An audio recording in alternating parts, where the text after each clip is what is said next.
বিসমিল্লাহির রহমানির রহিম। প্রিয় দেশবাসী, আসসালামু আলাইকুম। মহান সৃষ্টিকর্তার কাছে শুকরিয়া, তিনি বহু প্রতীক্ষিত ত্রয়োদশ জাতীয় সংসদ নির্বাচন এবং জুলাই জাতীয় সনদ সংবিধান সংস্কার বাস্তবায়ন আদেশ 2025 এর উপর অনুষ্ঠিতব্য গণভোটের তফসিল নিয়ে আপনাদের সামনে হাজির হওয়ার সুযোগ দিয়েছেন। বক্তব্যের শুরুতে মহান বিজয় দিবসের প্রাক্কালে দেশবাসীকে জানাই অগ্রিম শুভেচ্ছা।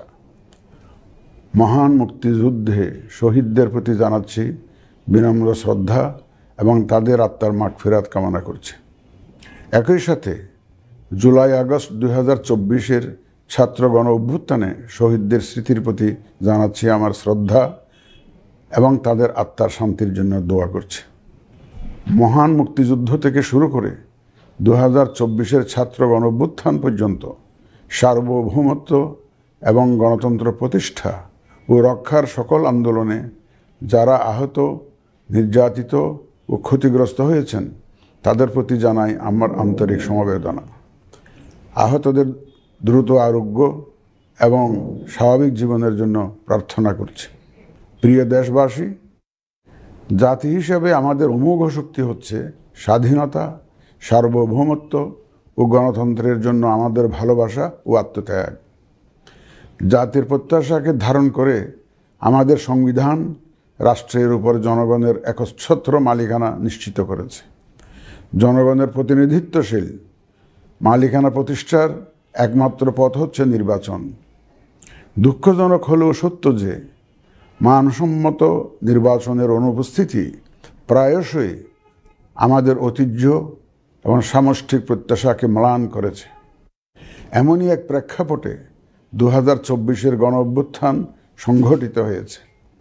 আমাদের ভাই বোন সন্তানদের রক্তের উপর দাঁড়িয়ে আমাদের অঙ্গীকার হচ্ছে একটি সুষ্ঠু ও সুন্দর নির্বাচন অনুষ্ঠান, যা জাতি হিসাবে আমাদের প্রত্যাশা পূরণ করবে এবং বিশ্ব দরবারে আমাদের ভাবমূর্তি উজ্জ্বল করবে। আমার দৃঢ় বিশ্বাস আপনারা একই প্রত্যাশা ধারণ করেন এবং একই অঙ্গীকারাবদ্ধ। প্রিয় দেশবাসী, সুষ্ঠু ও গ্রহণযোগ্য নির্বাচনের লক্ষ্যে গত এক বছরে আমরা বেশ কিছু গুরুত্বপূর্ণ কাজ সম্পাদন করেছি। একটি স্বচ্ছ নির্বাচনের পূর্বশর্ত হচ্ছে একটি নির্ভুল, পূর্ণাঙ্গ ও স্বচ্ছ ভোটার তালিকা। আমরা শুরুতেই এই কাজে হাত দিই।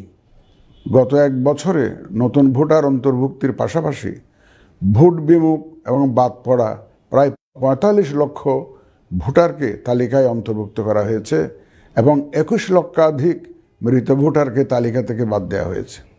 নারী ভোটারদের যথাযথ অন্তর্ভুক্তির অভাবে পুরুষের সাথে নারী ভোটারের ব্যবধান বেড়ে প্রায় 29 লক্ষে গিয়ে দাঁড়ায়। বাদ পড়া নারী ভোটারদের মাঝে সচেতনতা সৃষ্টির মাধ্যমে সেই ব্যবধান উল্লেখযোগ্যভাবে কমিয়ে আনা হয়েছে। আইন সংশোধন করে ভোটার হওয়ার যোগ্যতার তারিখ প্রতি বছর 1 জানুয়ারির পরিবর্তে কমিশন কর্তৃক নির্ধারিত দিনে নির্ধারণ করা হয়েছে। এর ফলে 31 অক্টোবর 2025 পর্যন্ত যোগ্য তরুণ ভোটারগণ ভোট দিতে পারছেন। গত 18 নভেম্বর প্রকাশিত তালিকা অনুযায়ী বর্তমানে দেশে ভোটারের সংখ্যা দাঁড়িয়েছে 12,76,95,183 জনে। এর মধ্যে পুরুষ ভোটারের সংখ্যা 6,48,14,907 জন এবং নারী ভোটারের সংখ্যা 6,28,79,042 জন। গত এক বছরে নির্বাচন কমিশনের সক্ষমতা বৃদ্ধির পাশাপাশি সংশ্লিষ্ট সকলের জবাবদিহিতা বাড়াতে আমরা বহুবিধ আইনি ও কাঠামোগত সংস্কার সম্পন্ন করেছি। গণপ্রতিনিধিত্ব আদেশ এবং রাজনৈতিক দল ও প্রার্থীদের আচরণবিধিতে যথাযথ পরিবর্তন, সংশোধন ও পরিমার্জন করা হয়েছে। নির্বাচন ব্যবস্থা সংস্কার কমিশনের বিভিন্ন সুপারিশের পাশাপাশি নির্বাচন কমিশনের নিজস্ব মূল্যায়ন ও অংশীজনের পরামর্শের ভিত্তিতে এসব সংস্কার করা হয়েছে। এই উদ্যোগ সফলভাবে সম্পন্ন করতে সহযোগিতার জন্য আমি অন্তর্বর্তীকালীন সরকার, নির্বাচন ব্যবস্থা সংস্কার কমিশন ও জাতীয় ঐকমত্য কমিশন সহ সকল অংশীজনদের জানাই আমার কৃতজ্ঞতা। প্রিয় দেশবাসী, বিভিন্ন কারণে এবারের নির্বাচন আমাদের জাতির ইতিহাসে অনন্য ও গুরুত্বপূর্ণ। প্রথমত, প্রকৃত গণতান্ত্রিক ধারা পুনঃপ্রতিষ্ঠার পাশাপাশি কাঙ্ক্ষিত সংস্কার প্রশ্নে সিদ্ধান্তের নির্বাচন এটি। এবার জাতীয় সংসদ নির্বাচন ও গণভোট একই দিনে অনুষ্ঠিত হবে, যা একটি নতুন অভিজ্ঞতা। দ্বিতীয়ত, সংশ্লিষ্ট সকল রাষ্ট্রীয় ও গণতান্ত্রিক প্রতিষ্ঠানের জন্য এই নির্বাচন হচ্ছে সক্ষমতা প্রমাণ করে ভাবমূর্তি পুনরুদ্ধারের অনন্য সুযোগ। তৃতীয়ত, দীর্ঘ গণতান্ত্রিক আন্দোলন সংগ্রামের পর দেশের স্বার্থে রাজনৈতিক দলসমূহের মাঝে সৌহার্দ্যপূর্ণ গণতান্ত্রিক প্রতিযোগিতার ধারা প্রবর্তনের দাবি রাখে এই নির্বাচন। চতুর্থত, প্রায় অকার্যকর পোস্টাল ভোট ব্যবস্থাকে পরিমার্জন করে এই নির্বাচনে একটি কার্যকরী রূপ দেয়া হচ্ছে।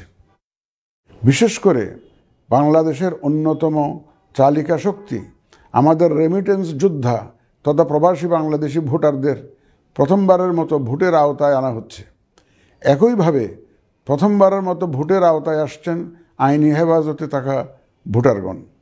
এছাড়াও নিজ নির্বাচনী এলাকার বাইরে কর্মরত সরকারি কর্মচারী এবং নির্বাচন অনুষ্ঠানের সাথে সম্পৃক্ত ব্যক্তিগণ পোস্টাল ব্যালটের মাধ্যমে এবার ভোট দেবেন। প্রিয় ভোটারবৃন্দ, ভোট আপনার শুধু নাগরিক অধিকারই নয়, বরং পবিত্র আমানত ও দায়িত্ব। এই দায়িত্ব সচেতনভাবে আপনারা পালন করবেন, এ আমার বিশ্বাস। যে কোনো ভয়ভীতি, প্রলোভন, প্রবঞ্চনা এবং সীমাবদ্ধতার ঊর্ধ্বে উঠে নিঃসংকোচে আপনাদের ভোটাধিকার প্রয়োগ করুন। আপনাদের নিরাপদ ও উৎসবমুখর অংশগ্রহণ নিশ্চিতকল্পে সংশ্লিষ্ট সকল প্রতিষ্ঠান ও বাহিনী কাজ করবে। ধর্ম, গোত্র, গোষ্ঠী, লিঙ্গ নির্বিশেষে সকলে এই আনন্দ আয়োজনে অংশগ্রহণ করুন। পরিবারের প্রতিবন্ধী, বয়স্ক ও সন্তান সম্ভবা মা সহ সকলকে নিয়ে ভোট দিতে আসুন। আমি আশা করি আপনাদের স্বতঃস্ফূর্ত অংশগ্রহণের মাধ্যমে ভোটের অনুষ্ঠান উৎসবে রূপ নেবে। প্রবাসে বসবাসরত প্রিয় ভোটারগণ, প্রবাস থেকে ভোটদানের জন্য নিবন্ধন কার্যক্রম গত 18 নভেম্বর থেকে চলমান আছে।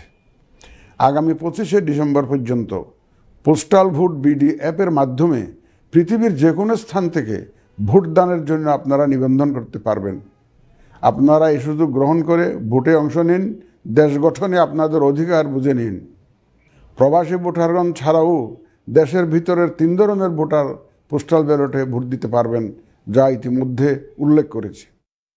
প্রবাসী ভোটারগণের পাশাপাশি এই 3 ধরনের ভোটারগণ আগামীকাল থেকে শুরু করে আগামী 25 ডিসেম্বর 2025 পর্যন্ত পোস্টাল ভোট বিডি অ্যাপের মাধ্যমে এবং নির্ধারিত পদ্ধতিতে পোস্টাল ভোটের জন্য নিবন্ধন করতে পারবেন। ব্যক্তি ভোটার ও প্রতিষ্ঠানসমূহের প্রতি আমার আহ্বান, আসুন আমরা আমাদের ভোটাধিকার নিশ্চিত করি এবং ভোটে অংশ নেই। প্রিয় দেশবাসী, বর্তমান সময়ে সামাজিক যোগাযোগ মাধ্যমে বিভিন্ন বিভ্রান্তিমূলক তথ্য ছড়ানো হয়ে থাকে। বিশেষ করে কৃত্রিম বুদ্ধিমত্তা ব্যবহার করে অসত্য তথ্য ও অপতথ্যের বিস্তার দিনকে দিন বেড়ে চলেছে। প্রতিপক্ষ দল ও প্রার্থীকে হেয় করার পাশাপাশি নারীদের প্রতি বিদ্বেষমূলক প্রচারণা আমাদের ঐতিহ্যকে ক্ষুণ্ণ করে এবং নির্বাচনকে কলুষিত করে। দেশের প্রচলিত আইন অনুযায়ী এসব রোধে প্রয়োজনীয় ব্যবস্থা গ্রহণ করা হবে। আপনাদের প্রতি আমার বিশেষ অনুরোধ, অসত্য এবং অসৎ উদ্দেশ্যে প্রচারিত কোনো তথ্যে কান দিবেন না, গ্রহণ করবেন না। মনে রাখবেন, অসত্য তথ্য শেয়ার করাও শাস্তিযোগ্য অপরাধ। আমি এবার নির্বাচনে অংশগ্রহণে ইচ্ছুক প্রার্থী এবং দলসমূহের প্রতি 2-1টি কথা বলতে চাই। আসুন আমরা আচরণবিধি মেনে একটি শান্তিপূর্ণ ও উৎসবমুখর নির্বাচন নিশ্চিত করি। শান্তিপূর্ণ সহাবস্থান এবং পারস্পরিক শ্রদ্ধা নিশ্চিত করে ভোটারদের বিশ্বাস ও আস্থা অর্জনই হোক আপনাদের লক্ষ্য।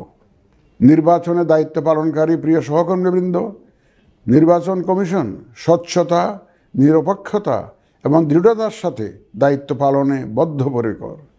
কমিশনের অংশ হিসাবে আপনারা নির্ভয়ে সততা ও নিরপেক্ষতার সাথে দায়িত্ব পালন করবেন। মনে রাখবেন, এ ব্যাপারে কোনো শিথিলতা বা গাফিলতি সহ্য করা হবে না। একটি সুন্দর ও গ্রহণযোগ্য নির্বাচন অনুষ্ঠানে সংবাদ মাধ্যম ও পর্যবেক্ষক সংস্থার সহকর্মীদের ভূমিকা অপরিসীম।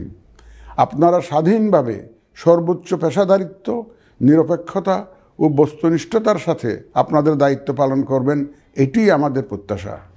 প্রিয় দেশবাসী, আমি এই পর্যায়ে নির্বাচনী তফসিল তথা নির্বাচন সংক্রান্ত সময়সূচি ঘোষণা করছি।